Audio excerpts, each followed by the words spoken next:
Hi സുഹൃത്തുക്കളെ, ഈ April മാസത്തെ പൊതുവായിട്ടുള്ള ഒരു മാസത്തെ ഫലം ഒന്ന് നോക്കാം. നമ്മുടെ ഈ ഒരു പ്രഡിക്ഷനകത്ത് ഒരു കാരണവശാലും നമ്മൾ ചൊവ്വയെ കൺസിഡർ ചെയ്തിട്ടില്ല, അതുപോലെ കേതു രാഹുക്കളെ കൺസിഡർ ചെയ്തിട്ടില്ല. കാരണം കേതുവും രാഹു ഒക്കെ എന്ന് പറഞ്ഞാൽ ബാഡ് പ്ലാനറ്റ് ആണ്. അപ്പം നമ്മുടെ ബർത്ത് പല രീതിയിലുള്ള നെഗറ്റീവ് ഇമ്പാക്ട് കൊണ്ടുതരാനുള്ള കഴിവുള്ള ഇതാണ്. പ്രത്യേകിച്ച് ചില ആൾക്കാരുടെ ബർത്ത് നോക്കിക്കഴിഞ്ഞാൽ ഈ കേതു ചൊവ്വ ഒക്കെ കണക്റ്റഡ് ആണ്. അങ്ങനെയൊക്കെ ഉള്ള ആൾക്കാർക്കാണ് മൾട്ടിപ്പിൾ ആക്സിഡന്റ്, മൾട്ടിപ്പിൾ സർജറികൾ നടത്താൻ, മൾട്ടിപ്പിൾ ആക്സിഡന്റ് നടത്താനൊക്കെ ഉള്ള ഒരു സാധ്യത കൂടുതലാണ്. അപ്പൊ അതുകൊണ്ട് പക്ഷെ അത് ഈ ഗ്രഹങ്ങൾ ചൊവ്വയുടെ മേളിൽ കൂടെ ചൊവ്വ പാസ് ചെയ്യുന്ന സമയമാണെന്നൊരു 100% ആക്സിഡന്റ് പറ്റിയിരിക്കും. അല്ലെന്നൊരു കേതു പാസ് ചെയ്താൽ 100% ആക്സിഡന്റ് പറ്റിയിരിക്കും. പക്ഷെ അങ്ങനെയുള്ള വൃത്തിയാട്ടുകാർക്ക് മാത്രമേ അത് അഫക്റ്റ് ചെയ്യുള്ളൂ. അങ്ങനെ ചില ആൾക്കാർക്ക് മൾട്ടിപ്പിൾ ആയിട്ടുള്ള ആക്സിഡന്റ് ഒക്കെ നടക്കാറുണ്ട്. അപ്പൊ അങ്ങനെയുള്ള ആൾക്കാരെന്ന് പറഞ്ഞാൽ ബ്ലഡ് ദാനം ചെയ്യുക, ബ്ലഡ് ഡൊണേറ്റ് ചെയ്യുക, അതുപോലെ ഒരു പിന്നെടുത്തിട്ട് ഒരു കയ്യിലൊന്ന് കുത്തിയിട്ട് ശകലം ബ്ലഡ് ഭൂമിക്ക് ഇടയ്ക്കൊന്ന് ദാനം ചെയ്യുന്ന രീതിയിൽ ചെയ്യുന്നത് നല്ലതാണ്. അതുപോലെ ഹോസ്പിറ്റലിൽ കാണുമ്പോൾ ഒന്ന് ഇടയ്ക്കൊന്ന് വിസിറ്റ് ചെയ്തിട്ട് ഇച്ചിരി വെള്ളം കുടിക്കുക, ഇച്ചിരി ഫുഡ് കഴിക്കുക. അങ്ങനെയൊക്കെ ഉള്ള ചെയ്യുമ്പോഴത്തേന് അതിന്റെ നെഗറ്റീവായിട്ടുള്ള എനർജികൾ പോകാനും എടുക്കാനും ഒക്കെ ഉള്ള വളരെ അനുകൂലമായിട്ടുണ്ട്. മെയിൻ എന്ന് പറഞ്ഞാൽ നമ്മൾ ബ്ലഡ് ദാനം ചെയ്യുക, പല അസുഖങ്ങൾ വരാതിരിക്കാനും ഒക്കെ നമുക്ക് സഹായിക്കും. മാത്രമല്ല അതൊരു മംഗളകർമ്മം കൂടെയാണ്. ആർക്കെങ്കിലും ഒക്കെ ഒരു അവരുടെ ഒരു ജീവിതമായിട്ട് ബന്ധപ്പെട്ട അല്ലെങ്കിൽ അങ്ങനെയുള്ള ഒരു പോസിറ്റീവായിട്ടുള്ള ഒരു കർമ്മം കൂടാണ് ഇതിലുപരിയായിട്ട് പറഞ്ഞു കഴിഞ്ഞാൽ. അപ്പൊ ഈ ഒരു കാര്യം കൊണ്ടൊന്ന് ശ്രദ്ധിക്കുക. അതുകൊണ്ട് ഞാൻ ഈ നമ്മുടെ ഇതിനകത്ത് രാഹു, കേതു, ചൊവ്വ ഇങ്ങനെയൊക്കെ ഉള്ള കാര്യങ്ങൾ ഉൾപ്പെടുത്തിയിട്ടില്ല. പിന്നെ ശനിയുടെ മേടി ശനിയൊക്കെ പാസ് ചെയ്യുന്ന ആൾക്കാരുണ്ടെന്ന് വരിൽ അങ്ങനെയുള്ള ആൾക്കാരാണെന്ന രീതിയിൽ ചിലപ്പോൾ അവരുടെ പ്ലാനറ്ററി പൊസിഷൻ മോശം ഇതാണെന്ന് വരി ചില ആൾക്കാരെ പട്ടി കടിക്കാനോ അല്ലെ കാലിനൊക്കെ ആക്സിഡന്റ് പറ്റാന്, സ്കൂട്ടറിൽ 2 വീലറൊക്കെ യൂസ് ചെയ്യുന്ന ആൾക്കാർക്ക് എന്തെങ്കിലും കാലിനൊക്കെ ആക്സിഡന്റ് പറ്റാനും എടുക്കാനൊക്കെ ഉള്ള ഒരു സാധ്യതയുണ്ട്. അതും കൂടെ ഒന്ന് പറയുക. അപ്പം ആ ഒരു ഓരോ പൊസിഷൻ വെച്ചിട്ടാണ്. അപ്പൊ എല്ലാവരും അത് നമുക്ക് ഇതിനകത്ത് നമ്മൾ പറഞ്ഞു പോകുന്നത് ശരിയല്ല. കാരണം ഓരോരുത്തരുടെയും പ്ലാനറ്ററി പൊസിഷൻ, അതായത് ഗ്രഹങ്ങളുടെ ഓരോ കോമ്പിനേഷൻ എന്നാണ് ഡിഫറൻറ്റാണ്. അതനുസരിച്ച് ഇപ്പൊ ഒരു നാളില് 100 പേര് ജനിച്ചു കഴിഞ്ഞാൽ 100 പേരും ഡിഫറൻ്റ് ആയിട്ടുള്ള കാര്യങ്ങളാണ്. ഈ കുറച്ച് കാര്യങ്ങൾ കർമ്മ അങ്ങനെയൊക്കെ ഉള്ള കാര്യങ്ങളൊക്കെ വെച്ചിട്ട് കുറച്ചൊക്കെ മാച്ചാകും എന്നുള്ളതല്ലാതെ അവരുടെ ജീവിതത്തിലെ പല സാഹചര്യങ്ങളും കാരണം അതിന്റെ ആ പ്ലാനറ്ററി കണക്ടിവിറ്റിയാണ്. അപ്പൊ കഴിഞ്ഞ പ്രാവശ്യത്തെ നമ്മൾ ശുക്രന്റെ വീഡിയോ ചെയ്തിട്ടുണ്ട്. അതിനകത്ത് നോക്കിക്കഴിഞ്ഞാൽ നിങ്ങൾക്ക് ആ ഒരു കണക്ടിവിറ്റിയുടെ കാര്യങ്ങളൊക്കെ ഒന്ന് മനസ്സിലാകും. നമ്മൾ ബൃഹനാടിയുടെ ആയിട്ട് ബന്ധപ്പെട്ട ചാർട്ട് വെച്ചിട്ടാണ് ചെയ്തേക്കുന്നത്. അപ്പൊ അത് നിങ്ങളൊന്ന് നോക്കിയാൽ മനസ്സിലാവും. ഇപ്പൊ രാഹു കേതുവിന്റെ കാര്യം പറഞ്ഞു. അതേമാതിരി ഇപ്പം നമ്മൾ പ്രത്യേകിച്ച് 4-ാം തീയതി ജനിക്കുന്ന ആൾക്കാരെ, അല്ലെന്നൊരു 13-ാം തീയതി ജനിക്കുന്ന ആൾക്കാരെ, അതുമല്ലെന്നൊരു 22-ാം തീയതി ജനിക്കുന്ന ആൾക്കാരെ, അമിത്ഷാ ഒക്കെ 22-ാം തീയതി ജനിച്ച ആളാണ്. ഇങ്ങനെയൊക്കെ ഉള്ള ആൾക്കാർക്ക് ഒരു റോബിൻ ഹുഡിന്റെ ക്യാരക്ടർ അല്ലെ രാഹുവിന്റെ ആയിട്ടുള്ള ഒരു എനർജി കൂടുതലായിരിക്കും എന്ന് മനസ്സിലാക്കുക. അതേമാതിരി 7-ാം തീയതി ജനിക്കുന്നത്, 16-ാം തീയതി ജനിക്കുന്നത്, 25-ാം തീയതി ജനിക്കുന്നത്, ഇങ്ങനെയൊക്കെ ഉള്ള ആൾക്കാർക്ക് നോക്കിക്കഴിഞ്ഞാൽ കേതുവിന്റെ ഒരു എനർജി കൂടുതലാണ്. അപ്പൊ ഈ കേതുവൊക്കെ പല കേസിലും ഒക്കെ നെഗറ്റീവ് ആയി കഴിഞ്ഞാൽ അവർക്ക് തണ്ടലിന്റെ നടു ഇങ്ങനെയൊക്കെ ഉള്ള കാര്യങ്ങൾക്ക് പ്രശ്നം വരും. അതുകൊണ്ട് നമ്മുടെ ഈ മെഡിക്കൽ അസ്ട്രോളജി എന്ന് പറഞ്ഞാൽ ഒരു വാസ്റ്റ് സബ്ജക്റ്റ് ആണ്. അപ്പൊ നമുക്ക് ഓരോ കാര്യങ്ങളും നമുക്ക് അറിയാൻ പറ്റും. പ്രത്യേകിച്ച് ഏത് ഗ്രഹമായാലും 6-ലും 8-ലും 12-ലും പൊതുവെ അങ്ങനെ നല്ലതല്ല. പ്രത്യേകിച്ച് 6, 8 എന്നൊക്കെ പൊസിഷൻ വന്നു കഴിഞ്ഞാൽ മോശമാണ്. പ്രത്യേകിച്ച് എന്ന് പറഞ്ഞാൽ 8 പൊസിഷൻ എന്ന് പറഞ്ഞാൽ മരണത്തിന്റെ കളി എന്നാണ് പറയുന്നത്. അതായത് മരണവും ഡെത്തും കാര്യങ്ങളൊക്കെ പ്രൊഡിക്ട് ചെയ്യാനുള്ള കാര്യങ്ങൾ. പക്ഷെ ഇതിനുപരി ഒരുപാട് ലോട്ടറി, വലിയൊരു ലോട്ടറി അടിക്കുക, വലിയൊരു സമ്പത്ത് അടിക്കുക, വലിയ അപ്രതീക്ഷിതമായിട്ടുള്ള ഒരു സൗഭാഗ്യങ്ങൾ വരിക, ഇങ്ങനെയൊക്കെ ഉള്ളതും ഈ 8ാമത്തെ 8th പൊസിഷൻ തന്നെയാണെന്നുള്ള മനസ്സിലാക്കുക. ജസ്റ്റ് ഒരു ഇതിനു വേണ്ടി നിങ്ങളുടെ കാര്യങ്ങൾ ഇത് അറിഞ്ഞിരിക്കാൻ വേണ്ടി പറഞ്ഞതാണ്. ഇപ്പൊ ബുധനായാൽ പോലും 8th ഹൗസിലൊക്കെ വന്നു കഴിഞ്ഞാൽ നിങ്ങൾക്ക് സ്കിൻ അലർജി, കടങ്ങളെ അല്ലെന്ന രീതിയിൽ ഇങ്ങനെയുള്ള റിലേറ്റഡ് ആയിട്ടുള്ള വിദ്യാഭ്യാസം മുടങ്ങാൻ, പ്രത്യേകിച്ച് എന്ന് പറഞ്ഞാൽ കേതു ബുധനൊക്കെ കണക്ട് ചെയ്തിരുന്ന ആൾക്കാർക്ക് വിദ്യാഭ്യാസം ഇടയ്ക്ക് തടസ്സപ്പെടാൻ, അല്ലെന്നൊരു കടങ്ങൾ വരാൻ, അതും അല്ലെന്നൊരിൽ ഈ പറഞ്ഞ സ്കിൻ അലർജി, ചില ആൾക്കാർക്ക് വെരിക്കോസ്, അങ്ങനെയൊക്കെ ഉള്ള ഒരുപാട് പോസിറ്റിവിറ്റിയാണ്. പ്രത്യേകിച്ച് ഈ കേതു ബുധനൊക്കെ എന്ന് പറഞ്ഞു കഴിഞ്ഞാൽ കണക്ട് ചെയ്തിരിക്കുന്ന ആൾക്കാർക്ക് നമ്മുടെ ബർത്തിയായിട്ട് കണക്ട് ആയിരിക്കണം. അതായത് 1592617371148 അങ്ങനെ കണക്ടിവിറ്റി ഉണ്ട്. ആ ഒരു രീതിയിൽ ഞാനീ പറയുന്ന വേദിക് അസ്ട്രോളജി അല്ല. വേദിക് അസ്ട്രോളജിക്ക് ഒരുപാട് ലിമിറ്റേഷൻസ് ഉണ്ട്. നമ്മളെന്ന് പറഞ്ഞാൽ ഈ ഇതിനകത്ത് ബൃഹനാടിക്കകത്തൊക്കെ ഓരോ കാര്യങ്ങളും കറക്റ്റ് നമ്മുടെ ജീവിതത്തിലെ ഓരോ സംഭവങ്ങളും കറക്റ്റ് പ്രിഡിക്റ്റ് ചെയ്യാനും പറയാനും ഇലാബറേറ്റഡ് ആയിട്ട് നമുക്ക് എന്ന് ജോലി കിട്ടും, എത്രാമത്തെ വയസ്സ് ജോലി കിട്ടും, അല്ലെങ്കിൽ എന്ന് കല്യാണം കഴിക്കാൻ പറ്റും, അങ്ങനെ A to Z പറയാൻ കഴിയുമോ എന്നുള്ളത് മനസ്സിലാക്കും. അപ്പൊ ഇങ്ങനെയൊക്കെയുള്ള ഈ ബുധൻ നെഗറ്റീവ് ആയിരിക്കുന്ന ആൾക്കാരെ നോക്കിക്കഴിഞ്ഞാൽ അവർക്ക് എന്തെങ്കിലും ഈ വേറെ വീട്ടിലെ ചിലപ്പോൾ ബൾബൊക്കെ ഇടയ്ക്കിടയ്ക്ക് അടിച്ചു പോകേണ്ടതായിട്ടുള്ള സിറ്റുവേഷൻ. അപ്പൊ ഇങ്ങനെയൊക്കെ ഉള്ള കാര്യങ്ങൾ വരുമ്പോഴത്തേനും നമ്മൾക്ക് അത് ചെക്ക് ചെയ്യുക. അതേമാതിരി വിട്ടുമാറാത്ത ഈ ഒരു സ്കിൻ നെർവ് റിലേറ്റഡ് ആയിട്ടുള്ള ഇഷ്യൂ അങ്ങനെയൊക്കെ ഉള്ള കാര്യങ്ങളും ശ്രദ്ധിക്കുക. പിന്നെ അതുപോലെ ശുക്രനായാലും വയറുമായിട്ട് ബന്ധപ്പെട്ടത് ഓരോ ഡയറക്ഷനും ആണെങ്കിലും നമുക്ക് റോങ് ആയിട്ടുള്ള ടോയ്ലറ്റിന്റെ ഒക്കെ പൊസിഷൻ വന്നാൽ പോലും ഇങ്ങനെയുള്ള പ്രശ്നമാണ്. നമ്മളത് പല വീഡിയോയിൽ കവർ ചെയ്തിട്ടുണ്ട്, എല്ലാം കൂടി ഇതിനകത്ത് പറ്റത്തില്ല. അപ്പൊ അങ്ങനെയൊക്കെ ഉള്ള പ്രശ്നങ്ങൾ അതേപോലെ നമ്മുടെ വീട്ടിലെ ചില ആൾക്കാരുടെ നോക്കിക്കഴിഞ്ഞാൽ ഈ പൈപ്പ് പോലും ഇങ്ങനെ പൊട്ടി വെള്ളം പോവുക റെഗുലറായിട്ട്. അങ്ങനെയൊക്കെ വരുന്ന ആൾക്കാരുടെ നോക്കിക്കഴിഞ്ഞാൽ ചന്ദ്രന് നെഗറ്റീവായിട്ടുള്ള വരും. ചന്ദ്രൻ നെഗറ്റീവ് ആണെന്ന് പറഞ്ഞാൽ മെന്റലി ഡിസ്റ്റർബ് ആയിട്ടുള്ള സിറ്റുവേഷൻ വരും. നമുക്ക് ഇമോഷണലായിട്ട് ആവശ്യമില്ലാത്ത ഫീലിംഗ്, ഒരു ഡിപ്രഷൻ മാതിരിയുള്ള സിറ്റുവേഷൻ വരിക.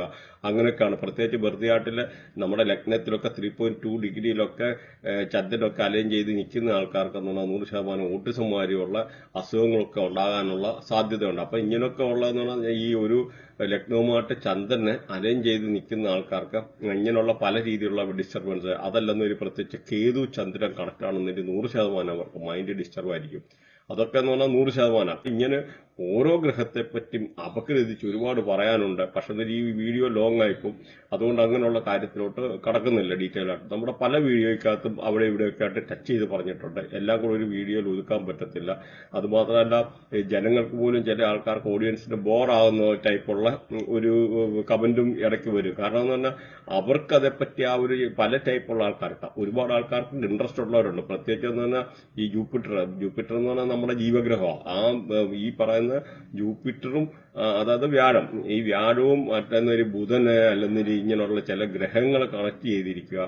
അപ്പൊ അങ്ങനെയൊക്കെയുള്ള ആൾക്കാർക്ക് എന്ന് പറഞ്ഞാൽ 100% അല്ലെങ്കിൽ ഈ പറഞ്ഞ ചില ശനി, ചില പൊസിഷന്, അപ്പൊ ഇങ്ങനെയൊക്കെ ഉള്ള ആൾക്കാർക്ക് ഈ ഒരു സബ്ജക്ട് വളരെ ഇഷ്ടമായിരിക്കും. അതേമാതിരി നമ്മുടെ ഈ ചാനൽ ഒന്ന് ഹൈപ്പ് ചെയ്യുക, ആദ്യം ഒന്ന് ലൈക്ക് ചെയ്യുക. ലൈക്ക് ചെയ്ത് കഴിഞ്ഞാൽ ഹൈപ്പ് എന്ന് പറയുന്ന ഒരു ഓപ്ഷൻ വരും. ആ ഒരു ഓപ്ഷൻ ഒന്ന് ഞെക്കിക്കഴിഞ്ഞാൽ നിങ്ങൾക്ക് ഇതുമായിട്ട് ബന്ധപ്പെട്ട റെഗുലർ ആയിട്ടുള്ള വീഡിയോ കിട്ടുന്നതാണ്. കാരണം ഈ ഒരു ടൈപ്പ് നോക്കിയപ്പോൾ ഈ കൊടുത്തേക്കുന്നതായിട്ടുള്ള കറക്റ്റ് ഒരു പ്രഡിക്ഷൻ, ഈ ഒരു എത്ര സ്റ്റാർ വരെ ഉണ്ടെന്നുള്ളത് കറക്റ്റ് കാണിച്ചിട്ടുണ്ട്. അപ്പൊ അത് നോക്കിക്കഴിഞ്ഞാൽ നിങ്ങൾക്ക് ഇങ്ങനത്തെ ഉള്ള മന്ത്ലി പ്രഡിക്ഷൻസ് എല്ലാ പ്രാവശ്യവും കിട്ടും. അത് തന്നെയല്ല നിങ്ങൾക്ക് ഇനി അല്ലെന്നൊരു ഇത് ലേറ്റ് ആയിട്ടായിരിക്കും കിട്ടുന്നത്. നമുക്ക് ആ ഒരു എന്ന് പറഞ്ഞാൽ ചിലപ്പോൾ ഇതൊരു പെയ്ഡായിട്ടുള്ള രീതിയിൽ പോകാൻ പ്രത്യേകിച്ച് ഇങ്ങനെയൊക്കെ ഉള്ള ഈ പ്രഡിക്ഷന്റെ സംഭവങ്ങളൊക്കെ എന്ന് പറഞ്ഞാൽ ഒരു പെയ്ഡായിട്ടുള്ള രീതിയിൽ അല്ലെന്നൊരു നിങ്ങൾക്ക് ഒരു ടൈം കഴിഞ്ഞ് കുറച്ച് ദിവസം കഴിഞ്ഞിട്ട് ഇത് കാണാൻ പറ്റത്തുള്ളൂ. ആ ഒരു രീതിയിലൊക്കെ ആകാനുള്ള സാധ്യതയുണ്ട്. അതുകൊണ്ടൊന്ന് നേരത്തെ സബ്സ്ക്രൈബ് ചെയ്യുന്ന ആൾക്കാർക്ക് അത് പിന്നെ ഫ്രീ ആയിട്ട് കാണാവുന്നതാണ്. അതുപോലെ ഈ ലൈക്ക് ചെയ്യുമ്പോൾ ഹൈപ്പ് എന്ന് പറയുന്ന ഒരു ഓപ്ഷൻ വരും. അതും കൂടെ ഒന്ന് ഞെക്കിയേക്കുക. അപ്പൊ അത്ര ഒന്ന് ചെയ്തു കഴിഞ്ഞാൽ നമുക്കത് പല രീതിയിൽ നമുക്കൊരു എൻകറേജ്മെന്റ് ആണ്. അപ്പൊ അതൊന്നും മറക്കാതിരിക്കുക.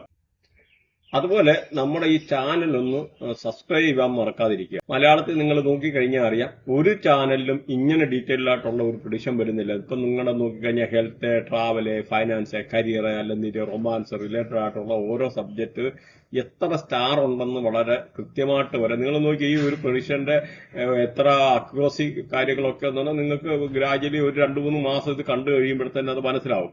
അപ്പൊ നിങ്ങൾ ഒന്ന് ഇതുപോലെ ഒന്ന് സബ്സ്ക്രൈബ് ചെയ്ത് കഴിഞ്ഞാൽ റെഗുലർ ആയിട്ടുള്ള ഇങ്ങനെ വീഡിയോസ് കാണാൻ പറ്റും. നമ്മുടെ വളരെ ഡീറ്റെയിൽ ആയിട്ട് നമുക്കിത് രാശി വെച്ചിട്ടുള്ള പ്രവചനമാണ്. ഡീറ്റെയിൽ ആയിട്ട് അറിയണം. ഓരോരുത്തരും വൃത്തിയായിട്ട് അനലൈസ് ചെയ്ത് കഴിഞ്ഞാൽ നമുക്ക് ഓരോ കാര്യങ്ങളും നമ്മുടെ ജീവിതത്തിൽ നടക്കാനിരിക്കുന്നതും നടന്നതുമായിട്ടുള്ള ഓരോ കാര്യങ്ങൾ അറിയാൻ പറ്റുമെന്ന് മനസ്സിലാക്കുക. ായിട്ടുള്ള സമയം പിന്നെ ഒന്ന് മനസ്സിലാക്കുക, ഇവിടെ ഗ്രഹങ്ങൾ അറിയാതെ ഇവിടെ ഒരു ചലനവും ഒന്നും ജീവിതത്തിൽ ഒരാൾക്കും സാധ്യമല്ല. കാരണം പല ആൾക്കാർ ചിലപ്പോൾ വിശ്വസിക്കത്തില്ല. 100% നമ്മുടെ ജീവിതത്തിലെ ഓരോ കാര്യങ്ങളും നമുക്ക് പറയാൻ പറ്റി. ഇന്ന സമയത്ത് ആക്സിഡന്റ് പറ്റിയിട്ടുണ്ടോ ജീവിതത്തിൽ, ഇന്ന സമയത്ത് സാലറി ഹൈക്ക്, അങ്ങനെയൊക്കെ ഉള്ള A to Z പറയാനുള്ള സംവിധാനമുണ്ട്. അപ്പൊ ഈ തുലാം രാശി നോക്കിക്കഴിഞ്ഞാൽ ഇവരുടെ നക്ഷത്രാധിപൻ എന്ന ശുക്രനാണ്. അതേമാതിരി നോക്കിക്കഴിഞ്ഞാൽ ഇന്നത്തെ നാളുകൾ ചിത്തിര, ചോതി, വിശാഖം, ചിത്തിരയുടെ പകുതി, പിന്നെ ചോതി, വിശാഖത്തിന്റെ മുക്കാല്, ഇത്ര ഈ നാളുകളാണ്. അപ്പൊ ഇതിനകത്ത് നോക്കിക്കഴിഞ്ഞാൽ ഈ ചിത്തിര ഭരിക്കുന്നത് ചൊവ്വാണ്, ശുക്രകർമ്മയാണ്, അതുപോലെ ശുക്രനാണ്. അപ്പൊ ഈ രണ്ട് ശുക്രന്റെ ആയിട്ടുള്ള ഒരു എനർജി, പിന്നെ ചൊവ്വ എന്ന് പറഞ്ഞാൽ ഒരു ഹൈലി ഒരു സെക്ഷൽ എനർജിയാണ്.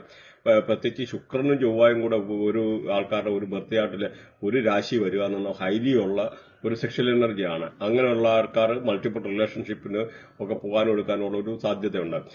പിന്നെന്ന് പറഞ്ഞാൽ ഈ ഒരു ടൈപ്പിലുള്ള അങ്ങനെയുള്ള ആൾക്കാർക്ക് അതുകൊണ്ട് ഇച്ചിരി ഈ ഒരു ഇങ്ങനത്തെ ആ ഒരു ടൈപ്പിലുള്ള ഒരു ഫീലിംഗ് കൂടുതൽ വരാനുള്ള ഒരു സാധ്യതകളുണ്ട്. മാത്രമല്ല ഒരു ലക്ഷറി, ഈ ശുക്രൻ എന്ന് പറഞ്ഞാൽ ലക്ഷറിയുടെ ഗ്രഹം കൂടെയാണല്ലോ. അപ്പം നമുക്ക് നല്ല രീതിയിലുള്ള അണിഞ്ഞൊരുങ്ങി നടക്കാൻ എടുക്കാൻ, അതുപോലെ ചൊവ്വാട എന്ന് പറഞ്ഞ ഒരു ദേഷ്യം പിടിവാശി, അതുമല്ലെന്ന രീതിയിൽ ഇങ്ങനെയുള്ള ആർമി പോലീസ് ഇങ്ങനെയൊക്കെ ഉള്ള ആ ഒരു ആംഗിളിലുള്ള വർക്ക് ചെയ്യാൻ, അല്ലെങ്കിൽ ഇങ്ങനെ കുറച്ച് എഞ്ചിനീയറിംഗ് റിലേറ്റഡ് ആയിട്ടുള്ള കൺസ്ട്രക്ഷൻ റിലേറ്റഡ് ആയിട്ടൊക്കെ ഉള്ള വർക്ക് ചെയ്യാൻ എടുക്കാനൊക്കെ ഉള്ളൊരു താല്പര്യവും അങ്ങനെയൊക്കെ ഉള്ള മേഖലകളിൽ ഇവർക്ക് കൂടുതൽ ശോഭിക്കാനും എടുക്കാനും ഒക്കെ പറ്റും. അതുപോലെ ചൊവ്വായ ഞാൻ നോക്കിക്കഴിഞ്ഞാൽ ശുക്രനാണ് ഈ പറഞ്ഞ മാതിരി ഈ നക്ഷത്രാധിപൻ എന്ന് പറഞ്ഞല്ലോ. അപ്പൊ ഈ ശുക്രന് പിന്നെ രാഹു ശനി, ഇപ്പൊ രാഹു കർമ്മയാണ് ഇവർക്ക്, അതുപോലെ ശനിയാണ് ഇവരെ ശനിയാണ് കൺട്രോൾ ചെയ്യുന്നത്. അപ്പൊ ഈ ശനിയുടെ ആയിട്ടുള്ള റേഡിയേഷൻ, അപ്പൊ അതുകൊണ്ട് ഇവർക്ക് ചിലപ്പോൾ കൂടുതൽ നടക്കാനും എടുക്കാനും ഒക്കെ ഇഷ്ടമേ, അല്ലെന്നൊരു ഇങ്ങനെ അലിഞ്ഞു തിരിഞ്ഞ് നടക്കാന്, അതല്ലെന്നൊരു ശനിയുടെ ആയിട്ടുള്ളൊരു മടി, അത് സ്ലോ ആയിട്ടുള്ള പോകാന്. രാഹു എന്ന് പറഞ്ഞാൽ ഹൈ എനർജിയാണ്. അപ്പൊ രാഹു ശനി അങ്ങനെ വരുന്ന ഒരു കോമ്പിനേഷൻ. പിന്നെ ശുക്രന് അപ്പോഴും അത്യാവശ്യം കാര്യങ്ങളൊക്കെ അണിഞ്ഞൊരുങ്ങി നടക്കാനും ഒരു നല്ല നീറ്റ്നെസ്, ക്ലീൻനെസ്, അല്ലെങ്കിൽ ഒരു വെൽ ഡ്രസ്ഡ് ആ ഒരു രീതിയിലൊക്കെ ഉള്ളതും ഈ രാഹുവിന്റെ ആയിട്ടുള്ള ഒരു എനർജി എന്തെങ്കിലും ഒരു കാര്യങ്ങൾ ചെയ്യാൻ, ആ ഒരു രീതി അഗ്രസീവായിട്ട് ചെയ്യാൻ എടുക്കാൻ, അങ്ങനെ പല രീതിയിൽ ഇതിനെ കൂട്ടി വായിക്കേണ്ടി വരും. പിന്നെ അത് നോക്കിക്കഴിഞ്ഞാൽ വിശാഖത്തെ നോക്കിക്കഴിഞ്ഞാൽ ഈ പറയുന്ന ഈ ശുക്രന്റെ എനർജി ഓൾറെഡി ഉണ്ട്. പിന്നെ രാഹു ശനി കർമ്മ, ഈ ശുക്രന്റെ ആയിട്ട് എനർജി, അതുകൂടാതെ വ്യാഴമുണ്ട്, രാഹു കർമ്മ, വ്യാഴമാണ് കൺട്രോൾ ചെയ്യുന്നത് രാഹു കർമ്മ. ഇപ്പൊ ഈ ഒരു കർമ്മമൊക്കെ നമുക്കിവിടെ കൂട്ടി വായിക്കുകയാണെന്നൊരു ഇങ്ങനെ ഇവർക്ക് ബാങ്കിങ്, ഫൈനാൻസ് ഇങ്ങനെയൊക്കെ ഉള്ള സെക്ടറിൽ, അല്ലെങ്കിൽ സ്കൂൾ എഡ്യൂക്കേഷൻ റിലേറ്റഡ് ആയിട്ടുള്ള കാര്യങ്ങൾ പഠിപ്പിക്കാനോ അങ്ങനെ ഉള്ളത്, അല്ലെങ്കിൽ രാഹുവിന്റെ ആയിട്ടുള്ള എനർജി ഉള്ള ആ ഒരു രീതിയിലുള്ള സ്വഭാവങ്ങൾ. പിന്നെ ശുക്രൻ അത്യാവശ്യം സെക്ഷൽ എനർജിയാണ്. പിന്നെ ഈ പറഞ്ഞ അങ്ങനെ ഒരു ഹൈലി എന്ന് പറഞ്ഞാൽ എന്താ പറയുന്നത്, നല്ല രീതിയിൽ അണിഞ്ഞൊരുങ്ങി നടക്കാനോ അല്ലെ നീറ്റ് ആൻഡ് ക്ലീൻ ആയിട്ട് നടക്കാനോ, അപ്പൊ ഇങ്ങനെയൊക്കെ ഉള്ളതും രാഹുവിന്റെ ആയിട്ടുള്ള ആ ഒരു രീതിയിലുള്ള സംസാരത്തിൽ എടുക്കാനൊക്കെ ഉള്ളത്, അങ്ങനെ പല രീതിയിൽ പല ആംഗിളിലെ ബാക്കിയുള്ള ഗ്രഹങ്ങളുടെ കണക്ടിവിറ്റി നമ്മൾ നോക്കിയാൽ കറക്റ്റ് നമുക്ക് അറിയാൻ പറ്റുള്ളൂ. ഇതെന്ന് പറഞ്ഞാൽ ഒരു ആമുഖം എന്നുള്ള രീതിയിലാണ് നമ്മൾ ഈ ഒരു പറയുന്നത്, നിങ്ങൾക്ക് ബേസിക്കായിട്ട് നിങ്ങളുടെ ഇതേപ്പറ്റി അറിഞ്ഞിരിക്കാൻ. അപ്പം നമ്മൾ ഇതിനകത്തത് കൂടാതെ ഇപ്പൊ നോക്കിക്കഴിഞ്ഞാൽ നിങ്ങൾക്കറിയാം ഒരു ചാർട്ട് കൊടുത്തിട്ടുണ്ട്. ഈ ഒരു ചാർട്ടിനകത്ത് നമുക്ക് അത്യാവശ്യം നിങ്ങളെ പറ്റി എല്ലാ കാര്യങ്ങളും എഴുതിയിട്ടുണ്ട്. അപ്പൊ ഇവിടെ നോക്കിയേ, ഹെൽത്ത് ആദ്യം എഴുതിയിട്ടുണ്ട്. ഹെൽത്ത് എന്ന് പറഞ്ഞാൽ 4 സ്റ്റാർ ഉണ്ട്. അതുപോലെ ട്രാവൽ എന്ന് പറഞ്ഞാൽ 4 സ്റ്റാർ ഉണ്ട്. വെൽത്ത് 3 സ്റ്റാർ ഉണ്ട്. അതുപോലെ ലക്ക് എന്ന് പറഞ്ഞാൽ 2 സ്റ്റാർ. അതുപോലെ ഫൈനാൻസ് നോക്കിക്കഴിഞ്ഞാൽ 5 സ്റ്റാർ ഉണ്ട്. പിന്നെ ഈ റൊമാൻസ് നോക്കിക്കഴിഞ്ഞാൽ 2 സ്റ്റാർ. അതുപോലെ എഡ്യൂക്കേഷൻ റിലേറ്റഡ് ആയിട്ടുള്ള സ്റ്റഡി നോക്കിക്കഴിഞ്ഞാൽ 2 സ്റ്റാർ. അപ്പൊ ഇത്ര ഈ ഇതിൽ നിന്ന് നിങ്ങൾക്ക് കാര്യങ്ങൾ നിങ്ങൾക്ക് മനസ്സിലാകും. പിന്നെ മെയിൻ ഒരു കാര്യം പറയാനുള്ളത്, ഇത് ഇങ്ങനെയൊക്കെ ഉള്ള ഈ ഒരു ഇങ്ങനെയുള്ള ഒരു എസ്റ്റാബ്ലിഷ് ആയിട്ട് അല്ലെങ്കിൽ ഒരു പ്രൊഫഷണലി ചെയ്യുന്ന ഒരു ചാനൽ കേരളത്തിൽ ഇല്ലാത്ത 100%. ഇവർക്ക് ഈ ഒരു രാശിക്കാരെ പറ്റി പറയുവാണെന്നതിൽ ഇവർക്ക് നഷ്ടപ്പെട്ടിരുന്ന കോൺഫിഡൻസ് തിരിച്ചു വരാനും, ചില ആൾക്കാർക്ക് അതൊക്കെ എന്ന് പറഞ്ഞാൽ എന്തോ ഒരു മൗനമായിട്ടിരുന്നു, അങ്ങനെയുള്ള ആൾക്കാർക്ക് ആ ഒരു കോൺഫിഡൻസും അല്ലെങ്കിൽ ആ ഒരു ഉന്മേഷവും തിരിച്ചു വരാന്, അതുമല്ലെന്നൊരു നല്ല അംബിഷ്യസ് ആയിരിക്കുക. ചില ആൾക്കാർക്ക് പ്രസംഗിക്കാനുള്ള കഴിവുള്ളവർക്ക് ആ ഒരു അല്ലെങ്കിൽ എന്തെങ്കിലും കാര്യങ്ങൾ തുറന്നു പറയാൻ എടുക്കാന്, അതുപോലെ ഇവരൊക്കെ സഹോദരങ്ങളെ കണ്ടുമുട്ടാന്, അല്ലെങ്കിൽ വീട്ടിൽ എന്തെങ്കിലും പാർട്ടീഷൻ റിലേറ്റഡ് ആയിട്ട് നടക്കാനൊക്കെ ഉള്ള ആൾക്കാർക്കൊന്നും വളരെ അനുകൂലമാണ്. അതേമാതിരി എന്തെങ്കിലും ഈ അയൽവക്കക്കാരുമായിട്ട് എന്തെങ്കിലും കശപിശ അല്ലെങ്കിൽ അഭിപ്രായ വ്യത്യാസം ഉണ്ടായിരുന്ന കാര്യങ്ങളൊക്കെ പറഞ്ഞു കേൾക്കാനും, ബാല്യകാല സുഹൃത്തുക്കളൊക്കെ കണ്ടുമുട്ടാനും എടുക്കാനും ഒക്കെ വളരെ അനുകൂലമായിട്ടുള്ളൊരു സമയമാണ്. കല്യാണം കഴിക്കാൻ ആഗ്രഹിക്കുന്നവർക്ക് പുതിയ വിവാഹാലോചനകൾ വരാനും, പുതിയ ആലോചന വരാനും, കല്യാണം കഴിക്കാനും എടുക്കാനും ഒക്കെ വളരെ ഫേവറബിൾ ടൈമാണ്. അതുപോലെ ഹസ്ബൻഡ് വൈഫ് അങ്ങനെയുള്ള ആൾക്കാർക്ക് എന്ന് പറഞ്ഞാൽ നല്ല ഐക്യത്തോടെ കൂടി പോവുക, നല്ല ബന്ധം പുലർത്തുക. ചില ആൾക്കാരൊക്കെ അങ്ങനെ എന്തെങ്കിലും അഭിപ്രായ വ്യത്യാസമുള്ള ഹസ്ബൻഡ് വൈഫും ഒക്കെ ഉണ്ട്. അങ്ങനെയൊക്കെ ഉള്ളൊരു പോലും അത് പറഞ്ഞു തീർത്തെടുത്ത് കണ്ടുമുട്ടാനും, അല്ലെങ്കിൽ പഴയ പ്രണയബന്ധമൊക്കെ ഉള്ളത് പുതുക്കാനെടുക്കാന്, അല്ലെങ്കിൽ വിദേശത്തൊക്കെ ഉള്ള ഹസ്ബൻഡ് വൈഫ് അങ്ങനെയൊക്കെ ഉള്ള ആൾക്കാർ നാട്ടിൽ വരാനും ഇവരെ കണ്ടുമുട്ടാനും ഒക്കെ ഉള്ള ഒരു നല്ല ഒരു ഇതാണ്. അതുപോലെ പാർട്ട്ണർഷിപ്പ് ബിസിനസ് ചെയ്യുന്നവർക്ക് ഏറ്റവും അനുകൂലമായിട്ടുള്ള സമയമാണ്. ബിസിനസ്സുമായിട്ട് ബന്ധപ്പെട്ട എന്തെങ്കിലും പുതിയ എഗ്രിമെന്റ് കിട്ടാൻ, പുതിയ കരാറുകൾ കിട്ടാൻ ഒക്കെ അനുകൂലമായിട്ടുള്ളൊരു സമയമാണ്. മാത്രമല്ല ഈ പാർട്ട്നേഴ്സിനെ നോക്കുന്ന ആൾക്കാർക്ക് പാർട്ട്ണർഷിപ്പ് ആ ഒരു വരാനും അവർ എഗ്രിമെന്റ് സൈൻ ചെയ്യാനും അങ്ങനെയൊക്കെ ഉള്ള റിലേറ്റഡ് ആയിട്ടുള്ള അനുകൂലമായിട്ടുള്ള ഒരു സമയമാണ് ഈ ഒരു രാശിക്കാരെ പറ്റി പറഞ്ഞു കഴിഞ്ഞാൽ. അതുപോലെ നമ്മൾ ജീവിതത്തിൽ സംഭവിക്കത്തില്ല എന്ന് വിചാരിച്ചിരുന്ന പല കാര്യങ്ങളും സംഭവിക്കാനും എടുക്കാനും അനുകൂലമായിട്ട് നല്ല സന്തോഷങ്ങളും സൗഭാഗ്യങ്ങളൊക്കെ വരാൻ ഈ ഒരു മാസം ഈ ഒരു രാശിക്കാരെ പറ്റി പൊതുവെ നല്ലതാണ്. 19-ാം തീയതി ഒക്കെ കഴിയുമ്പോഴത്തേന് വീട് വെക്കാനൊക്കെ ആഗ്രഹിക്കുന്ന ആൾക്കാർക്ക് വീട് വെക്കാൻ എടുക്കാനൊക്കെ വളരെ നല്ല സമയമാണ്. വീട് മോടി പിടിപ്പിക്കാൻ, അല്ലെങ്കിൽ വീടിൽ എന്തെങ്കിലുമൊക്കെ മംഗളകർമ്മങ്ങൾ നടത്താൻ എടുക്കാൻ, അപ്പൊ അങ്ങനെയൊക്കെ ഉള്ള ഒരു അനുകൂലമായിട്ടുള്ള സമയം. അതുപോലെ എന്തെങ്കിലും നമുക്ക് കാർഷിക വിപണി എന്നുള്ള ഒരു എന്തെങ്കിലും ലാഭം ഉണ്ടാകാനും, നമ്മുടെ റിയൽ എസ്റ്റേറ്റ് ഫീൽഡുമായിട്ട് ബന്ധപ്പെട്ടിരിക്കുന്നവർക്ക് അതിൽ നിന്ന് എന്തെങ്കിലും ഒരു വരുമാനം ഉണ്ടാകാൻ, അങ്ങനെ നോക്കിക്കഴിഞ്ഞാൽ ഈ ഒരു രീതിയിലൊക്കെ ഇവർക്ക് വളരെ അനുകൂലമാണ്. വണ്ടി വാങ്ങിക്കാൻ, വീട് മോടി പിടിപ്പിക്കാൻ ഏപ്രിൽ 19-ാം തീയതി കഴിഞ്ഞ് കഴിഞ്ഞാൽ അങ്ങനെയൊക്കെ ഉള്ള ഒരു കാര്യത്തിന് വളരെ അനുകൂലമായിട്ടുള്ള ഒരു സമയമാണ്. മാത്രമല്ല വിദേശത്ത് പോകാൻ ആഗ്രഹിക്കുന്നവർക്കും ഈ ഒരു സമയം എന്ന് പറഞ്ഞാൽ വളരെ അനുകൂലമാണ്. അതുപോലെ നല്ല പ്രണയബന്ധങ്ങൾ ഉണ്ടാകാനുള്ള ഒരു സാധ്യതയാണ്. അതുപോലെ കുട്ടികളില്ലാത്തവർക്ക് കുട്ടികൾ ഉണ്ടാകാൻ, പിന്നെ ഹസ്ബൻഡ് വൈഫ് ഈ ഒരു റിലേഷൻഷിപ്പ് വളരെ നല്ലതാണെന്ന് പറഞ്ഞു. അതുപോലെ ജോലി നോക്കുന്ന ആൾക്കാർക്ക് വളരെ ഒരു നല്ലതാണ്. ജോലിയുമായിട്ട് ബന്ധപ്പെട്ട പ്രൊമോഷന്, ട്രാൻസ്ഫർ ഇങ്ങനെയൊക്കെ ആഗ്രഹിക്കുന്നവർക്ക്. മാത്രമല്ല ഒരു പ്രൊഫഷണൽ ഗെയിൻ, നമ്മൾ വർക്ക് ചെയ്യുന്ന അവിടുന്ന് നമുക്കൊരു അംഗീകാരം കിട്ടുക, അല്ലെങ്കിൽ ഒരു മുതിർന്ന നമ്മുടെ ഓഫീസേഴ്സിന്റെ അടുത്തുനിന്ന് എന്തെങ്കിലും ഒരു എൻകറേജ്മെന്റ് ഉള്ള രീതിയിലുള്ള പ്രശംസകൾ കിട്ടാൻ, അല്ലെങ്കിൽ ഇത് നമുക്ക് ആ ജോലി സ്ഥലവുമായിട്ട് ബന്ധപ്പെട്ടിട്ട് നമുക്ക് വളരെ അനുകൂലമായിട്ടുള്ള സമയം.